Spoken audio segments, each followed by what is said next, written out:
संत मत धारा आपकी सेवा में प्रस्तुत।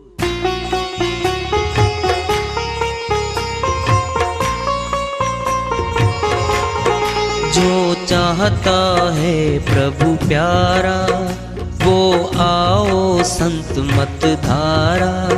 भक्ति भेद बता कर सारा वो कर दे भव के पारा। जो चाहता है प्रभु प्यारा वो आओ संत मत धारा। भक्ति भेद बता कर सारा वो कर दे भव के पारा। जो चाहता है प्रभु प्यारा।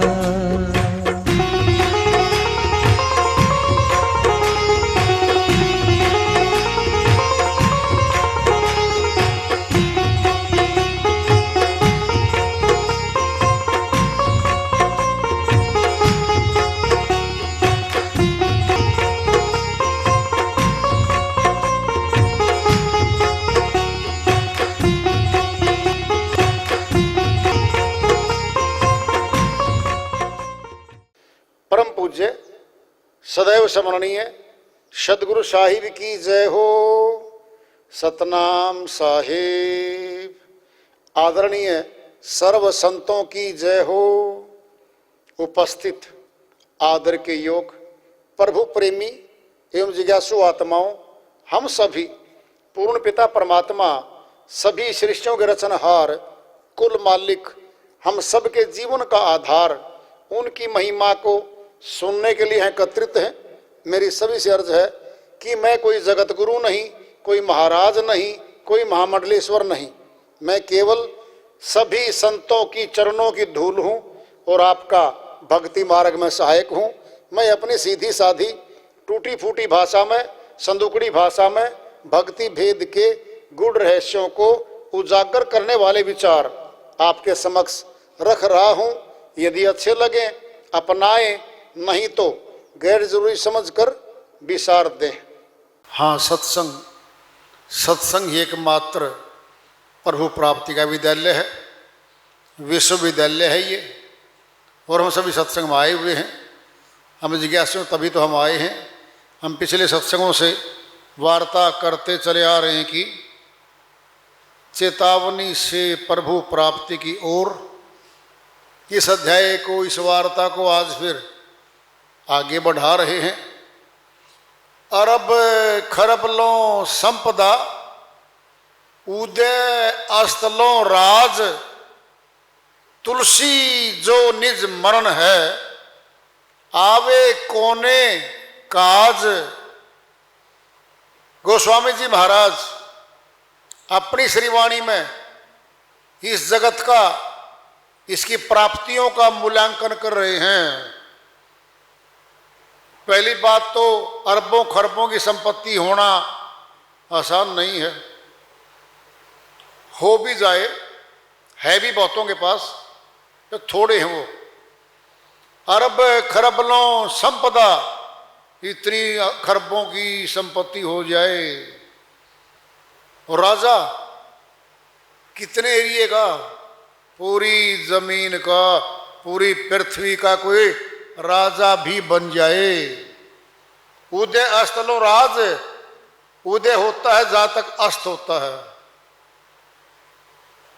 मुश्किल है, मिल भी जाए। तुलसी जो निज मरण है आवे कोने काज। जिसने सब छोड़कर जाना है, संपत्ति साथ नहीं जाती, राजा का पद महल अटारी साथ नहीं जाती, परिवार के जन कोई साथ नहीं जाता। ये शरीर जो माता के गर्भ से लेके आए ये भी साथ नहीं जाता। किसने पहनाया कपड़ा? माता ने नहीं, पिता ने नहीं।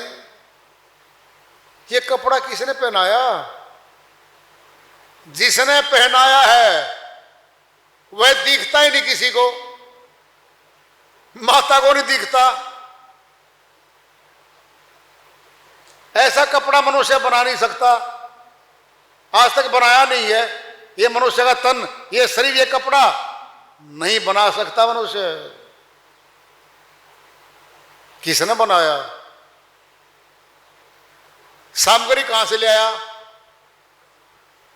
बोलो। कितनी सख्त हड्डियां बना दी, हार्ड, पेट में बहुत बारीक चबा चबा के भोजन करती है माता। रस भोजन बिल्कुल जो आराम से पच जाए वो करती है। ये कहां से आ गई हड्डियां, नाखून, देखो खोपड़ी, सबसे हार्ड है ये कहां से लेके आई भाई? ये बैठे है अंदर।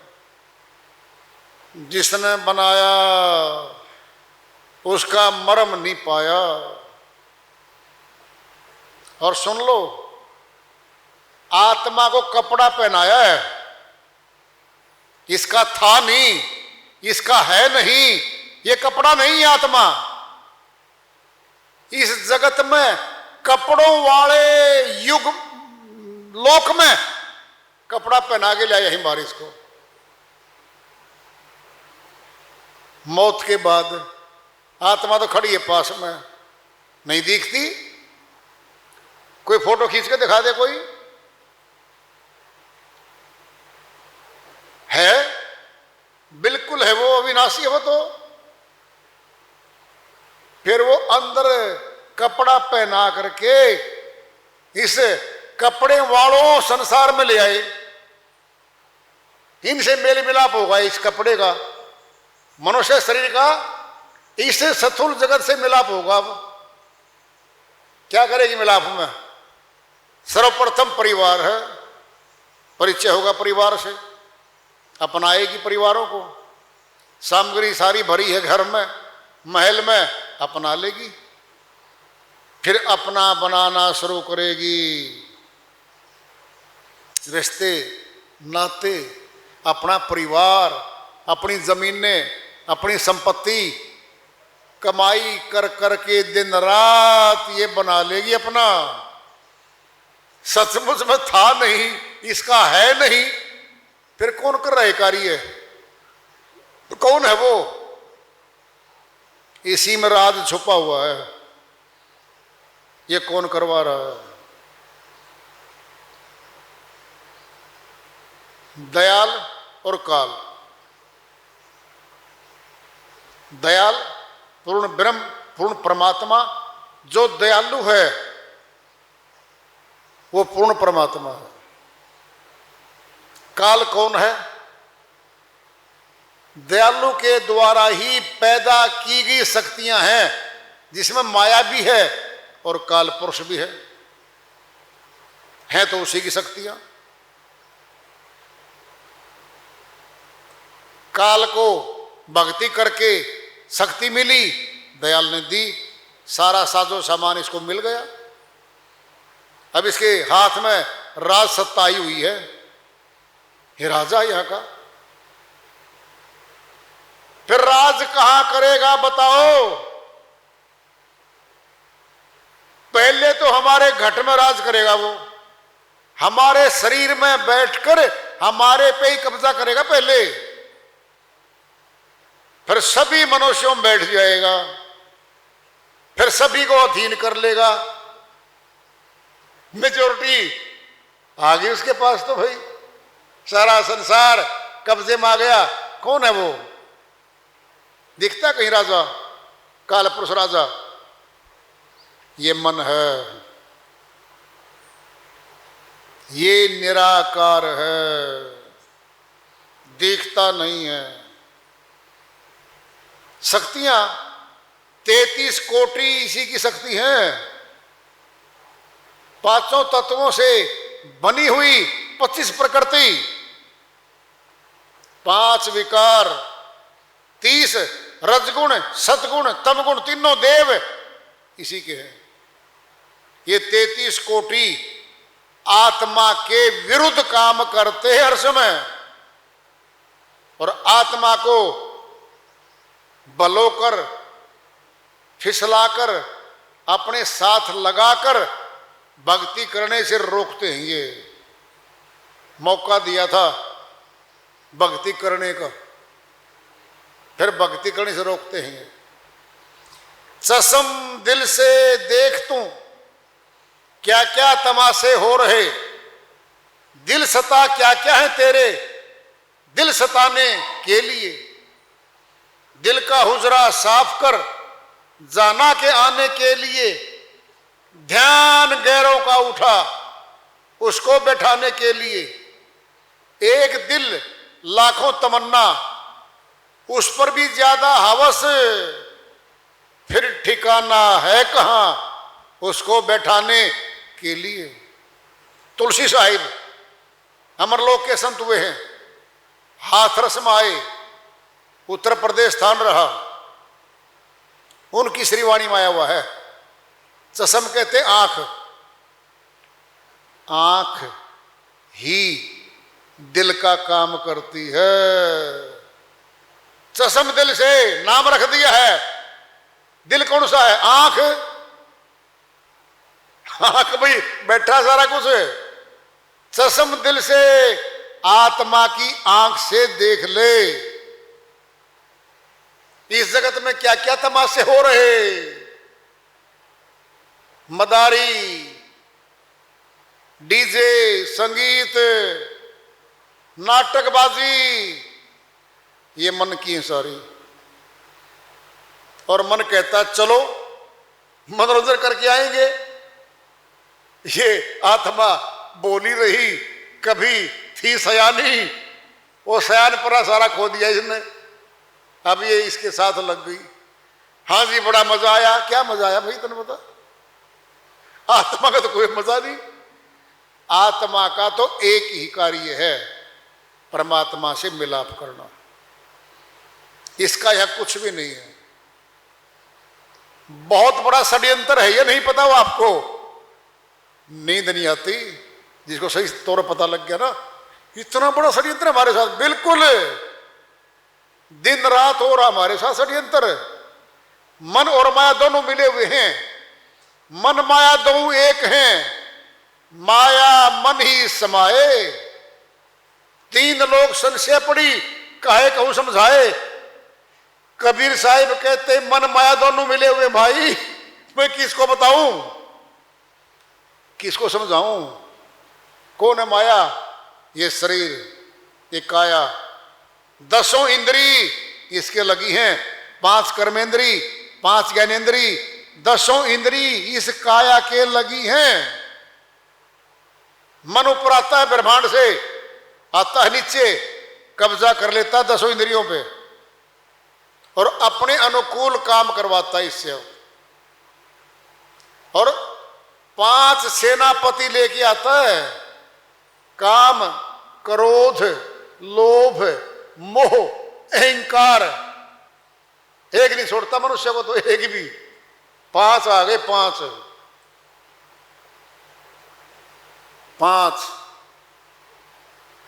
इनका मुकाबला आत्मा कर पाने में अक्षम है, सक्षम नहीं हो रही। मन माया दोनों एक हैं और माया मन में ही समाये। कौन है? 500 विकार मन में चले गए अब, और मन से उठेंगी सारी लहरें। 3 लोग संशय पड़ी, तीनों लोगों में इस बात का संशय है कि कौन है ये, कोई समझ नहीं पाता। चश्म दिल से देखता हूं, आत्मा की आंख से देख ले, इसका अर्थ यह है। क्या क्या तमाशे हो रहे, हे आत्मा, तमाशा क्या क्या हो रहा तेरे साथ। दिल सता क्या क्या है तेरे, तुझे दुख देने वाले, कष्ट देने वाले क्या क्या यहां पर, तुझे सताने वाले बैठे सारे। तेरे हित की बात कोई नहीं करता, तेरी सारी पूंजी श्वासों की लूटने वाले बैठे हैं। अब बोलेंगे दिल का हुजरा साफ कर जाना के आने के लिए। दिल का एक कमरा है, संसार को भर ले, भर गया।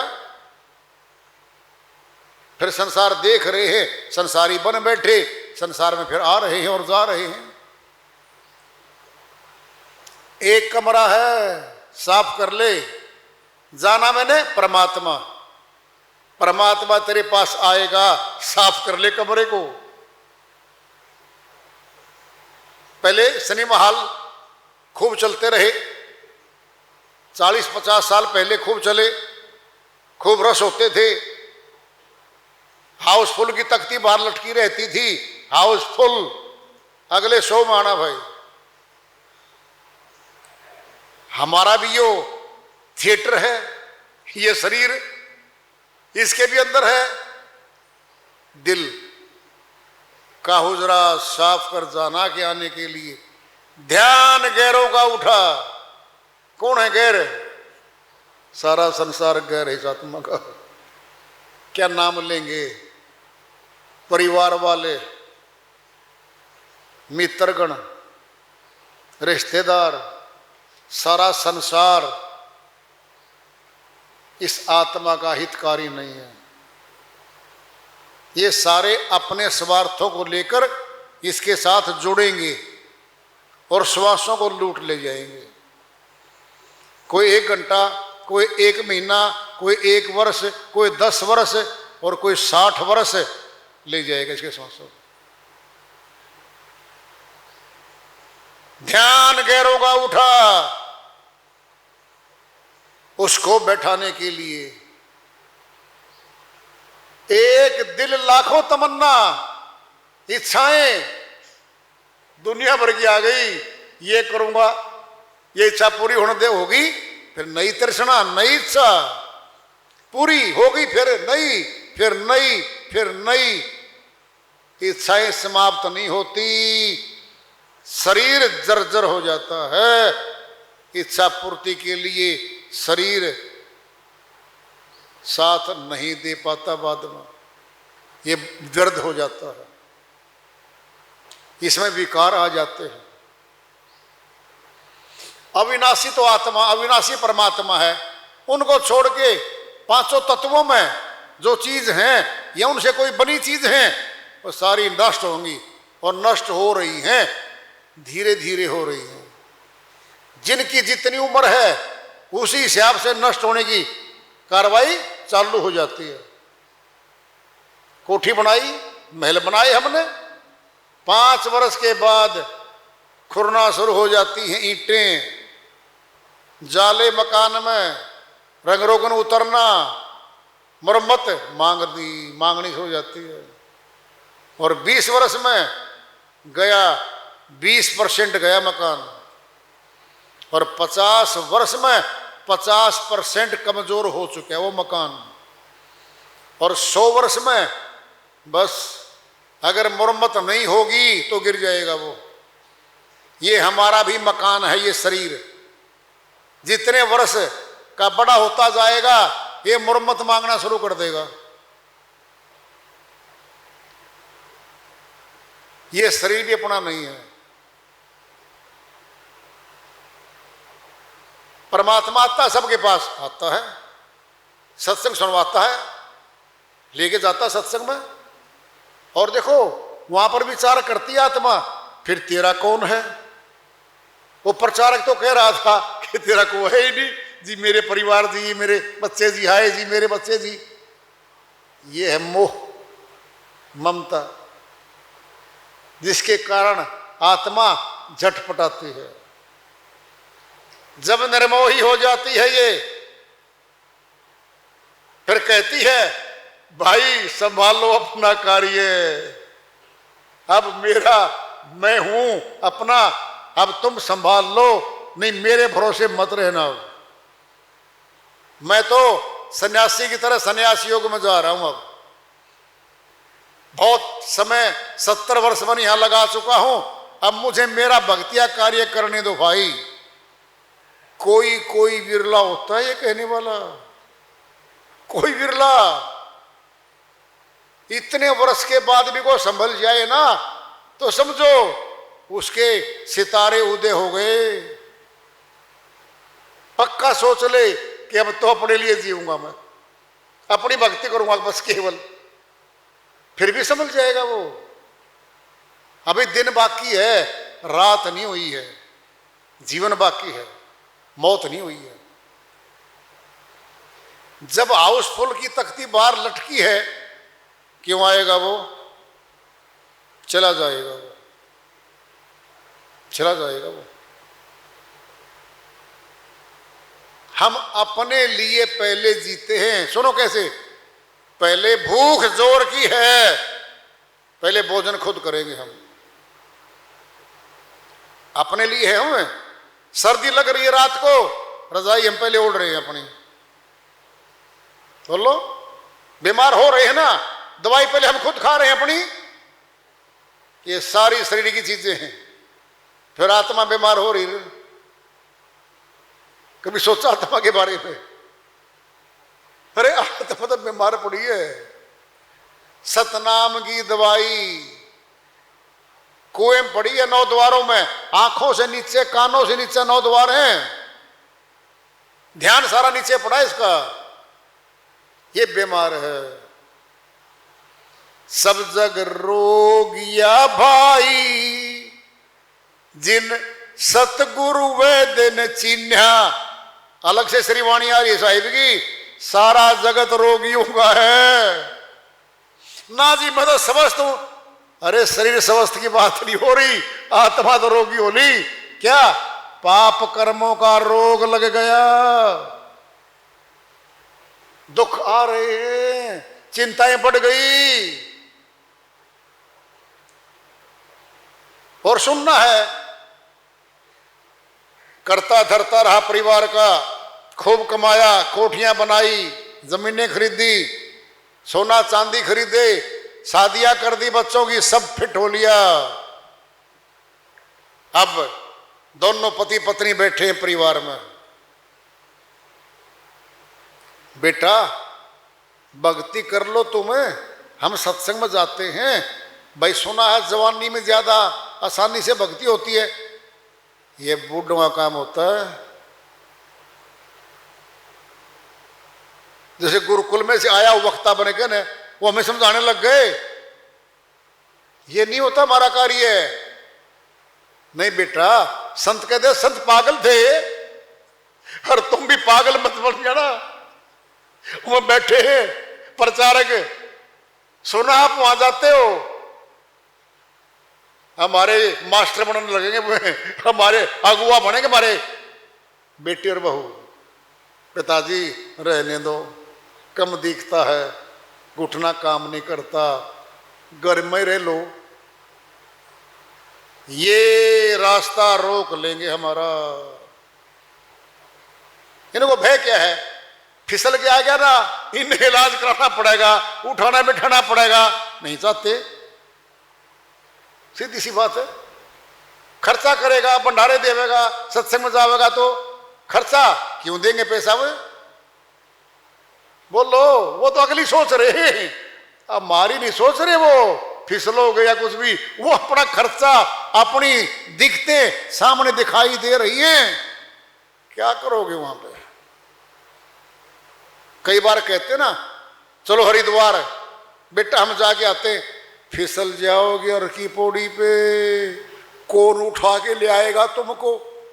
अच्छा यूं एक काम बच गया था क्या? हमें भय, तुमने क्या भय है? तुम साथ जाते नहीं, तुम उठा सकते नहीं, वहां हम फिसलांगे तो पैसा खर्च हो रहा है। एक चौकीदार 10 दिन के लिए बाहर जा रहा है, चौकीदार कहां से लेके आएंगे उस घर का? वो चौकीदारा करता था।